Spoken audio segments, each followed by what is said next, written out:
Pardon the interruption, but I'm Mike Wilbon. Tony, the Cowboys are out of the playoffs. Give their fans some good news.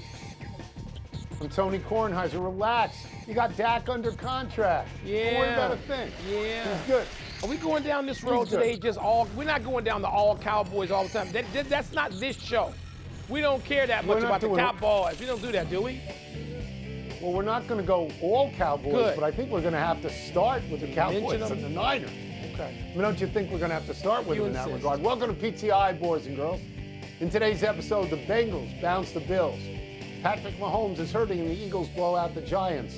But we begin, as I predicted 30 seconds ago, we begin with the 49ers beating the Cowboys last night, 19-12. So let's get right to it, Wilbon. Is your lead here about the Niners winning or the Cowboys losing? The Niners winning.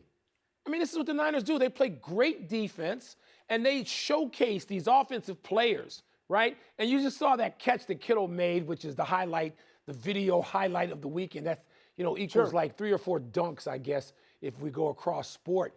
And then, I mean, you've got each one of these guys. Deebo Samuel didn't do anything spectacular yesterday. Maybe they're saving him till next week. But it's the 49ers. They look like the best team to me, Tony, in the NFC right now. But there's no criticism coming from me about the Cowboys. So I'm not going to waste any time because I thought the Cowboys played pretty well.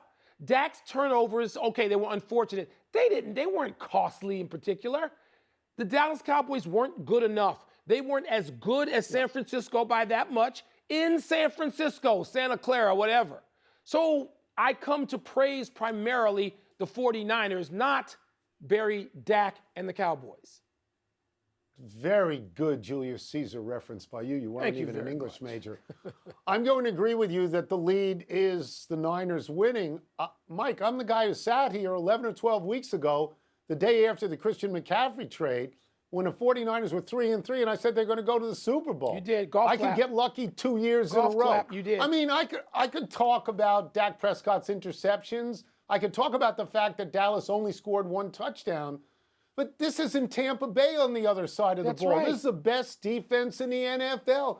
They hold people to 16, so they held the Cowboys to 12. Like, people sort of have to understand something here.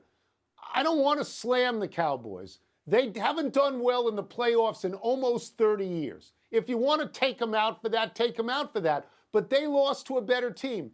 They lost to a team, the only team still playing that has covered 2 weeks in a row. San Francisco is a high-quality team. The issue for San Francisco in the next game, and if there's a next game after that, is Brock Purdy. He is a third-string quarterback, a rookie quarterback. He's the last person drafted. And yet in the 2 playoff games he's played, Mike, he's gone for over 200 yards. And yesterday he had no turnovers. He didn't make mistakes. I don't know.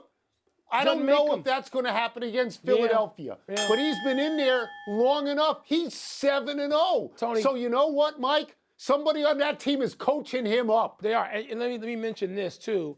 The Cowboys didn't have Tony Pollard, who is now their number one offensive threat after he got hurt. Yeah. So, I mean, that takes away Dak's biggest weapon. Anybody want to doubt that? They're crazy. They haven't been paying attention. I thought the Cowboys played pretty darn well yesterday and lost to a better team. All right. So other team's better. That about wraps the other team's better. How about them Cowboys? Yeah. In yesterday's early game, the Bengals looked right at home in the Buffalo snow. Joe Burrow threw 2 touchdown passes and characterized the game as domination from start to finish. Wow. On the Bills sideline, Josh Allen got chewed out by a receiver, Stephon Diggs. Tony, were you more surprised by how good the Bengals looked or how, ordinary the Bills were? Yeah, I mean, I think that question is the 2 sides of the same coin. I think you have to begin the answer in the way that Joe Burrow did, which is that Cincinnati dominated Buffalo. Burrow was out there. It was 14-0 in a heartbeat. Burrow on those 2 drives was 9 for 9 for 105 yards and 2 touchdowns. And you got the feeling right away, oh, no. I mean, Buffalo was on its heels. Is this going to be like the Giants and the Eagles?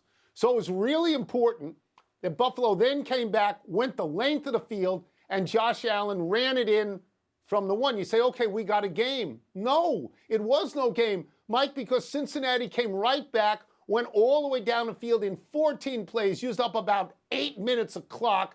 They had to settle for a field goal because the Chase catch in the end zone was ruled not a catch, didn't hold on. But they made their point. They made their point. We're in this game with you. We're better than you. Before this game, if people said that Cincinnati was going to lose, it was because their offensive line was degraded and nobody was playing, and Burrow would get sacked 100 times. Got sacked once for 2 yards. The offensive line of Cincinnati and the defensive line dominated Buffalo, and they had no answer. And Tony, that's, of course, a big problem.